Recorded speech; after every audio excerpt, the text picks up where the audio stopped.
My name is Brody Province with CowPunch Ponies and Province Performance Horses. I'm here today with Rooster. He's how old? Like 8. I'm not 100% sure on how old he is, but he's a Mustang that's had prior training. I believe he's had a saddle on. All that being said, he's not where I would put a saddle on one, but teach their own. Everybody can do their own thing. Doesn't have to be my way. I just don't agree with it. That being said, what I'm going to do is start off. I think this will be my third day with him. And what I want to capitalize on right from the very start is creating some kind of communication for him to understand that I'm paying attention to him being uncomfortable, for him to understand that I'm aware of what's going on with him and I'm not just ignoring it. And I believe that if you start off doing that, then you can get 10 times more done if you're doing what's right for the horse versus following your timeline. And if you're on a timeline, throw it out. Get rid of it. You'll get a lot more done. Be a motivated horseman. Be motivated to get things done, but do them in their timing. Do it when it's right for that horse, not when it's right for you, not when you want it to happen. Do it when it makes sense for them. And so, be motivated to get a lot done, but be willing to accept the little things and move on. I think that's very important. But anyways, what I'm going to do is I'm going to just ease towards him until he, like there, lifted his head and he breathed, his nostrils flared just a little bit. I want to move towards him until I get a response. Okay? So he's looking away, he's looking towards me. My goal is for him to want to come to me, not me go to him. And so I'm going to advance, and the only time I'm advancing is when there's no response. Whenever he lifted his head. That I consider a response. Any movement away or to is a response. So if he's there, he blinked his eyes and his head moved just slightly. The thing is I'll accept anything right now as a response because it is he is thinking about something. And he's thinking about these other horses on both sides of him. He's thinking about me. There's a response, so I just backed off a little bit. There. He took a couple steps, so I got way away from him.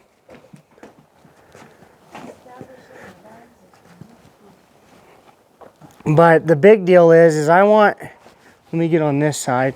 I want him to think about me, because if I can bring his thoughts to me, then I can bring him to me. Wherever his thoughts are, that's where his feet will eventually go. And so whenever his thoughts come to me, I want to reward it. Whenever they go away, I want to add pressure.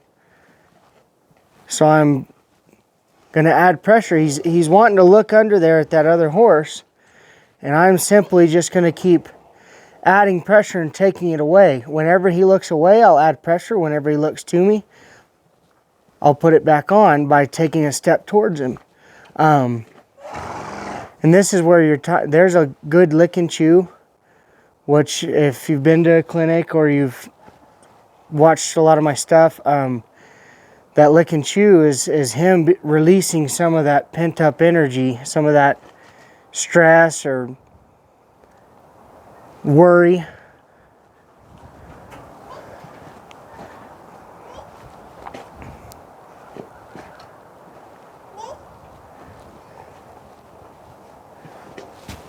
And there he actually leaned towards me like he was going to take a step, and there he's taking a step. So that was the right thing. He's going away. I'm going to bring his thoughts back to me by stepping towards him. Anytime he's coming to me, I want to retreat. And anytime his thoughts are coming to me, you can see both ears come back on me every time I step up. And then there's a lot for him to think about. There's a lot that he's trying to protect himself from right here. And if I were to just walk up there and blow through that barrier that he's put there, then it's just going to solidify his worry. Instead, if I work my way through that bubble, you know, if he's got this amount of space and I work my way through that bubble and teach my way through that bubble, that I'm not going to hurt him, and I'm not going to be just on a mission to do my own thing, then it'll eventually go away, and he will crave to think about me and what I'm talking about. So like there, he was coming towards me, so I went away. His thoughts came back towards me, so I stepped away.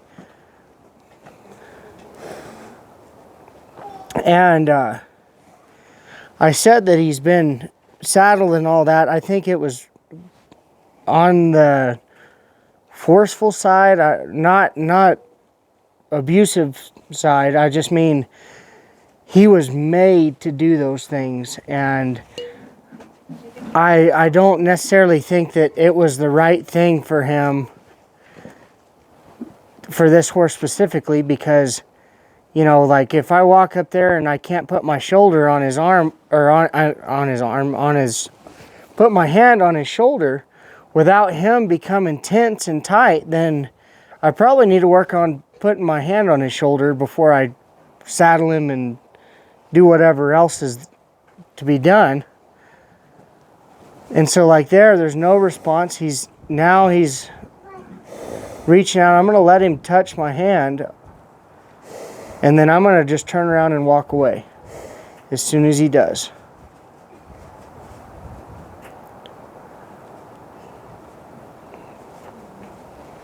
There, he touched my hand, so I'm going to walk away and relieve some pressure, because I want him to know that is the answer.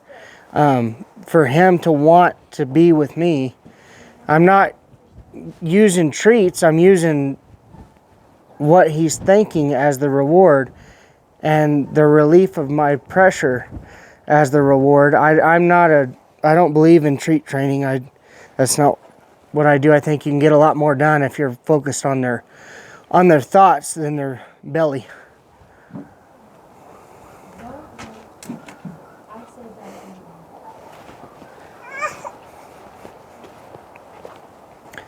So once again, he reached out there and touched my hand. Now if I hold my hand out from this distance, he reached out there and touched my hand. So the thing is I'm teaching something here. I'm not just going in there and blowing through all of his barriers. I'm teaching something. So if I'm standing here and I hold my hand out there for him, and he comes up here and touches it, regardless of whether I'm looking or not, I need to reward it. And so,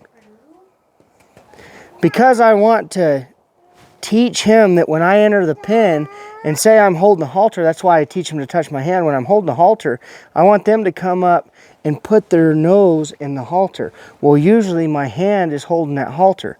Okay, so the thing is I like to teach them to be caught before I catch them. Just like I like to teach them to be saddled or lead, actually to be caught, then to lead, then to be saddled, then to be ridden. I like to teach them those things before I ever do them. And this is what I mean by teaching it. So I want him to know that there's an answer from the very beginning of his training experience. It needs to start right at the beginning and go all the way through his life. And if you start that way, then a horse, I'm sorry I get a little distracted watching the little one. If you start that way, then your horse will always be looking for an answer because he knows there's an answer. And it teaches them to be teachable. It makes me a good teacher because my student wants to learn. And the big deal for me is if I were to blow through that barrier that he's got up and go from teaching a horse to count to 3 straight to algebra, it would be, for one, confusing, and eventually they would get it, but they would have no foundation to pull from to be able to get where we're going. And so you know, I believe that you've got to start somewhere, and that is at the bottom, at the foundation, at the beginning.